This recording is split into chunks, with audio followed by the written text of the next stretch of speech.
ৰশ্মিৰ বিয়া হৈ গৈছিল আৰু তাই নতুন জীৱন এটা আৰম্ভ কৰিবলৈ লৈছিল। বিয়াৰ পিছদিনা তাই সোনকালে শুৱাৰ পৰা উঠিলে আৰু ভাবিবলৈ ধৰিলে, প্ৰভু, আজিৰে পৰা মই নতুন জীৱন এটা আৰম্ভ কৰিবলৈ লৈছোঁ। তুমি মোক আশীৰ্বাদ কৰিবা, মোৰ আহিবলগীয়া দিনবোৰ যাতে ভালে কুশলে পাৰ হয়।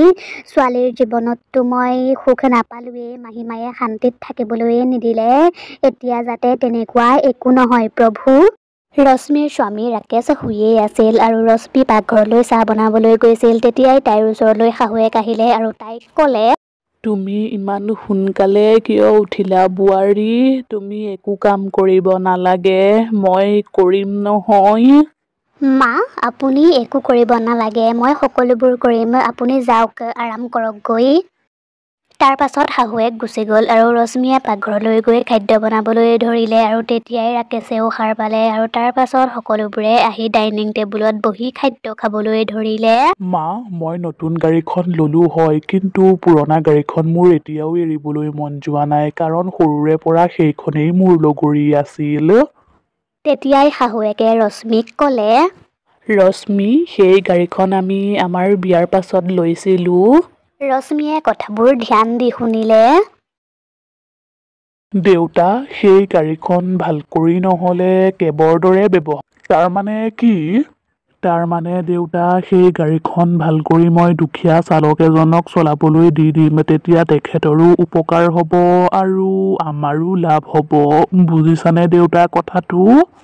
কথাটো কিন্তু তুমি বেয়া ভবা নাই নে কি কোৱা বোৱাৰী? আপোনালোকে যি ভাল দেখে তাকেই কৰক, মোৰ কিন্তু এই কথাটো বেয়া লগা নাই। কথাটো সকলোৱে বৰ ভাল পালে। তাৰ পাছত ৰাকেশে তাৰ নতুন গাড়ীখন লৈ অফিচলৈ গ'ল আৰু অফিচলৈ গৈ সি তাৰ বন্ধু কেইজনৰ সৈতে কথা পাতিলে। ঐ প্ৰদীপ, গাড়ী ভাল কৰিব পৰা ভাল মেকানিক এজনৰ কথা কচোন, মোৰ গাড়ীখন ঠিক কৰিব লাগে।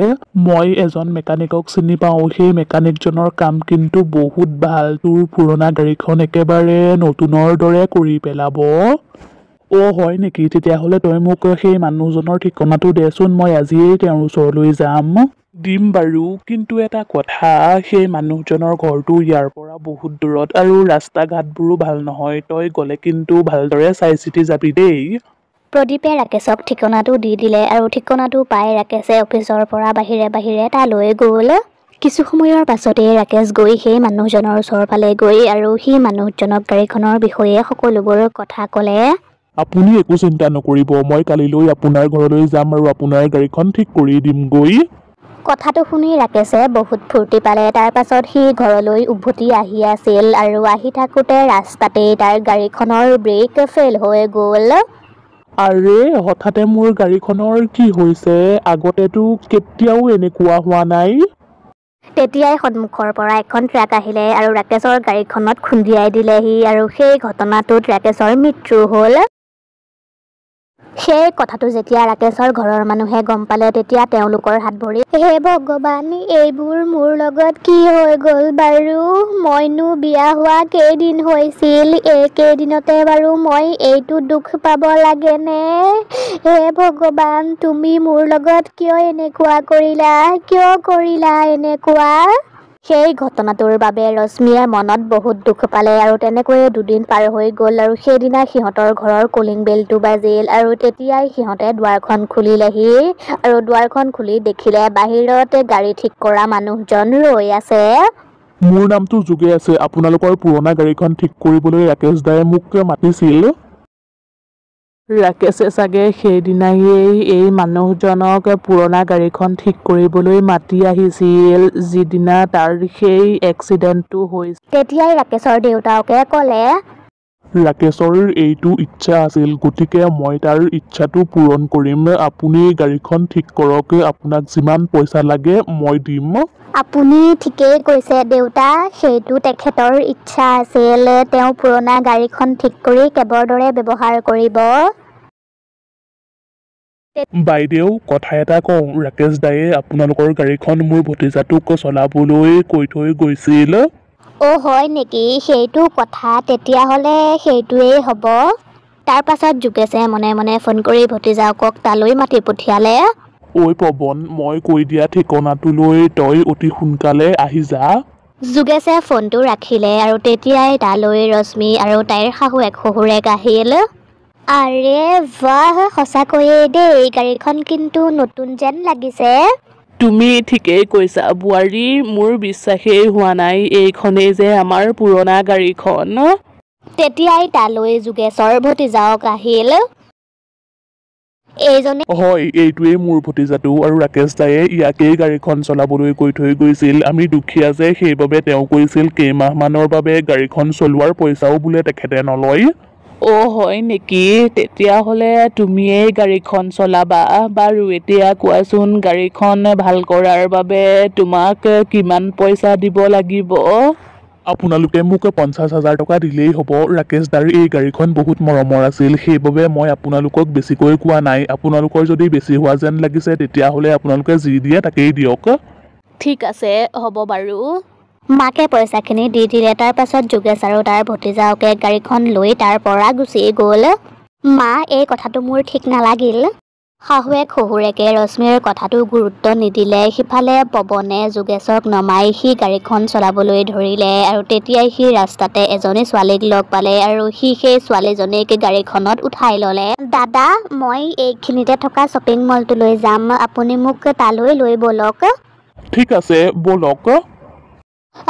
আৰে আৰে, এয়া কি হৈছে? গাড়ীখন আকৌ বতাহত কিয় চলিছে? কোন আছা? মোক বচোৱাহি মোক। তেতিয়াই গাড়ীখন ওপৰৰ পৰা তললৈ নামি গ'ল। গাড়ীখন তললৈ নমাৰ লগে লগে ছোৱালীজনী পতাপত গাড়ীখনৰ পৰা ওলাই পলালে। হে ভগৱান, এইমাত্ৰ এইবোৰ কি হৈছিল বাৰু? তেতিয়াই পৱনে গাড়ীখনৰ পাছফালৰ ছিটটোত এটা ভূত বহি থকা দেখিলে। তই কোন হয় আৰু ইয়াতে কি কৰি আছ? কম, সকলোবোৰ কথা কম। প্ৰথমে তই পাছফালৰ ছিটলৈ আহ, গাড়ী মই চলাম। ভূতটোৱে যেনেকৈয়ে ক'লে পৱনে তেনেকুৱাই কৰিলে। পৱন গৈ পাছৰ ছিটত বহিলে গৈ আৰু তেতিয়াই ভূতটোৱে গাড়ীখন চলাই ওপৰেদি উৰুৱাই লৈ গ'ল আৰু সেই মেকানিকজনৰ দোকানখনৰ সন্মুখতেই গৈ গাড়ীখন ৰখাই দিলে গৈ। আৰে, পৱনে আকৌ গাড়ীখন কিয় ইয়ালৈ লৈ আহিলে? ই এটা মস্ত কামচোৰ। ই যে ভালদৰে একো কাম এটাও কৰিব নাজানে। ঐ, তই সোনকালে যা আৰু খুৰাওৰক গাড়ীখনলৈ মাতি লৈ আহ গৈ। কিবা যদি চালাকি কৰ নহয় তেতিয়াহ'লে কিন্তু মই তোক শুদাই নেৰো। পৱন গাড়ীখনৰ পৰা নামি ভয়ে ভয়ে খুৰাকৰ ওচৰলৈ গ'ল আৰু যোগেশে যেতিয়া গাড়ী চলোৱা চালকজনক দেখিলে তেতিয়া তাৰ হাত ভৰি কঁপিবলৈ ধৰিলে। ভূত, কোন আছা? বচোৱা মোক। খুৰা, ভূতটোৱে আমাক খাই পেলোৱাৰ আগতে আমি সোনকালে গৈ গাড়ীখনত বহোগৈ ব'লা, নহ'লে কিন্তু আমাৰ বিপদ হ'ব। পৱনৰ কথা শুনি যোগেশ পতাপত গাড়ীখনত বহিলেগৈ আৰু তেতিয়াই ভূতটোৱে আকৌ গাড়ীখন বতাহত উৰুৱাবলৈ ধৰিলে আৰু তেতিয়াই ভূতটোৱে খঙত যোগেশলৈ চাবলৈ ধৰিলে। মই এতিয়া তহঁতক এটা বিল্ডিঙৰ ওপৰলৈ লৈ যাম আৰু তাৰ পৰা তহঁতক এই গাড়ীখনৰ সৈতে তললৈ পেলাই দিম। কিন্তু কিয়? আমিনো কি কৰিলো? তহঁতে যেনেকৈ কৈছ যেন তহঁতে একোৱেই নাজান। সঁচাকৈয়ে নাজানো আমি কি কৰিলো, আপুনিয়েই কওকচোন, আমিনো এনেকুৱা কি কৰিলো? ভূতটোৱে গাড়ীখন এটা বিল্ডিঙৰ ছাদৰ ওপৰলৈ লৈ গ'ল আৰু এচুকত গাড়ীখন ৰখাই থ'লে। মই ক'ম আৰু তহঁতে শুন, তহঁতে যদি মিছা কথা কৱ তেতিয়াহ'লে গাড়ীখন কিন্তু মই তললৈ পেলাই দিম। নাই, আমি মিছা কথা নকওঁ, আপুনি যি সোধে আমি তাকেই ক'ম। ক তেতিয়াহ'লে, ৰাকেশক কোনে মাৰিলে? ৰাকেশৰ এক্সিডেণ্ট হৈছিল আৰু একো নাই। ভূতটোৱে গাড়ীখন আৰু আগলৈ লৈ গ'ল আৰু গাড়ীখন পৰিবলৈয়ে লৈছিল। কম, সকলোবোৰ সঁচা কথা কম। ৰাকেশক ট্ৰাকেৰে খুন্দিয়াই ময়েই মাৰিছিলো যাতে তাৰ ঘৰলৈ গৈ গাড়ীখন ঠিক কৰি মই দুগুণ পইচা ল'ব পাৰো আৰু বুদ্ধি কৰি মই তাৰ গাড়ীখন লৈ আহিব পাৰো। কিন্তু এই বিষয়ে মোৰ ভতিজাটোৱে একোৱেই নাজানে। খুৰা, মোৰ বিশ্বাসেই হোৱা নাই তুমি যে এনেকুৱা কাম কৰিব পাৰা। মোক মাৰি তোৰ হেঁপাহ নপলাল, তাৰ উপৰি তই মোৰ ঘৰলৈ গৈ পইচাও আনিলি আৰু গাড়ীখনো লৈ গুচি আহিলি। কি আপোনাৰ ঘৰ? হয়, মোৰ ঘৰ। মই ৰাকেশ হয়। মই সকলোবোৰ দেখি আছিলো। তই কেনেকৈ মোৰ ঘৰৰ মানুহখিনিক মূৰ্খ সজাই তেওঁলোকৰ পৰা পইচাও আনিলি আৰু গাড়ীখনো আনিলি। মোক ক্ষমা কৰি দিয়ক। মই তোক ক্ষমা কৰিব নোৱাৰো। মই তোক মোৰ ঘৰৰ মানুহখিনিৰ ওচৰলৈ লৈ যাম। এই গাড়ীখন এতিয়া তালৈকে যাব। তাৰ পাছত ভূতটোৱে গাড়ীখন সিহঁতৰ ঘৰলৈ লৈ গ'ল আৰু গাড়ীখনৰ শব্দ শুনি ৰশ্মি শাহুৱে শহুৰেকে বাহিৰলৈ ওলাই আহিল আৰু তেতিয়াই গাড়ীখনৰ পৰা পৱন, যোগেশ আৰু ভূতটো ওলাই আহিল। হে ভগৱান, এইটো দেখোন ভূত হয়।